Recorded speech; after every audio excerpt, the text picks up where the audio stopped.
What's up guys, edrone here, and today we're going to be thrashing the Wizard X220HV on 6S. Stay tuned.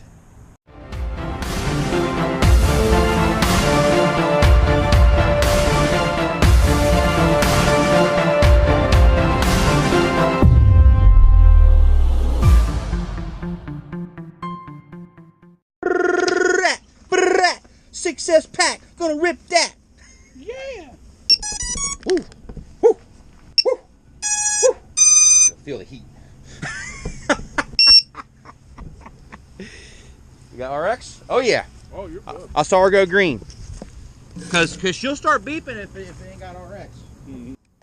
Okay, on board the Wizard X220HV. You are seeing the high def footage from the onboard GoPro. And speaking of GoPro, this mount is quite nice. Wasn't getting any jello, and the props are completely out of shot. So what we're doing here is we're trying to do some more aggressive maneuvers, rolls, some spins, some power loops, jamming the throttle on 6S, just to see if the Wizard is going to do anything that even resembles a death roll. And I have not gotten any death rolls whatsoever. Now take a look at the OSD here. You can see we got 23.3 volts.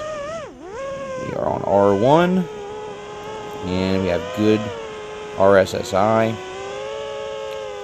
And just wanted to go ahead and show you a little bit of the DVR so you can see how the camera actually looks. And even jamming the throttle on 6S, not getting a ton of noise to me that seemed to make it unflyable or really even that bad. I think the camera is definitely good enough to fly out of the box, and the noise is definitely very manageable. Back to the HD footage here. I'm bringing the Wizard back in for a landing. The camera up tilt was a little bit too low for me. The quad was feeling kind of slow, so I went ahead and decided to increase the up tilt of the camera, make it fly a little bit faster. All right, Wizard, take two. Okay, back on the Wizard, take two. Now what we're going to do here is do some full throttle spins, some full throttle rolls, some nice big power loops, jamming the throttle as hard as we can, trying to give it very aggressive stick movements to make the Wizard try to do any death rolls. But I did not get any death rolls whatsoever. I'm getting ready to flash the rates and the PIDs, which are stock. The rates are not. I put my rates on here. And you can see I'm not running crazy aggressive rates. I'm only running 521 degrees per second. So will the Wizard do death rolls with higher rates per second? Maybe, but this is how I intend to fly the quad. That's my rates that I like, that feel good to me for freestyle, and this is the way I'm going to be flying this Wizard. So yeah, no issues whatsoever. The Wizard was flying great. It felt really solid, just rock solid. I had nice confidence with the quad. Didn't mind flying through some obstacles here, and the turning and everything felt really tuned in, especially with my rates in there. And it just felt like an amazing quadcopter. I mean, it just felt awesome. It felt very close to my Source 1 build. On 6S, it's definitely got a lot more power. Feels like you don't really have to hit the throttle as hard to get those nice big punch outs, and of course not a lot of battery sag either with the 6S. But yeah, this quad just felt amazing. It just felt very tuned in, very dialed in.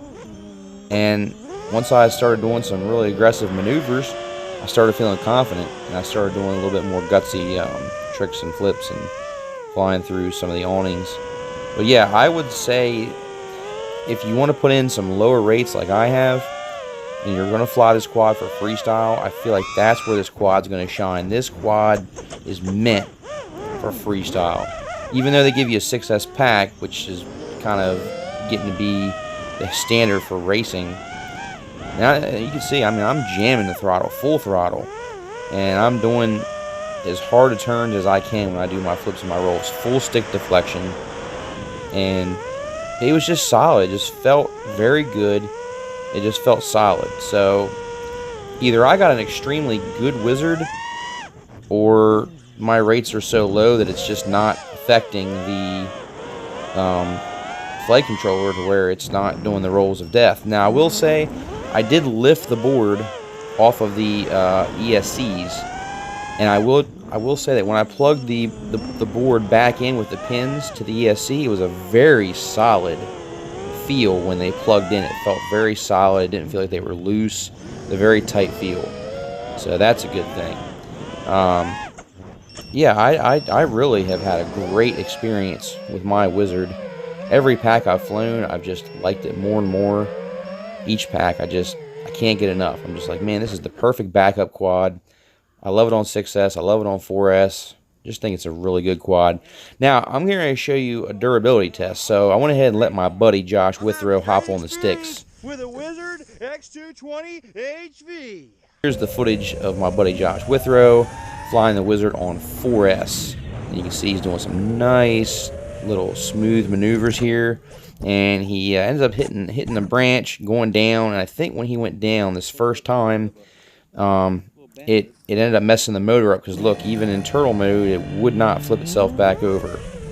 So when he went to go fly again and get back up again, the motor bell was kind of up a little bit, and the quad just completely lost control. It smacked into the blacktop and flew right into a bush and right into the brick wall.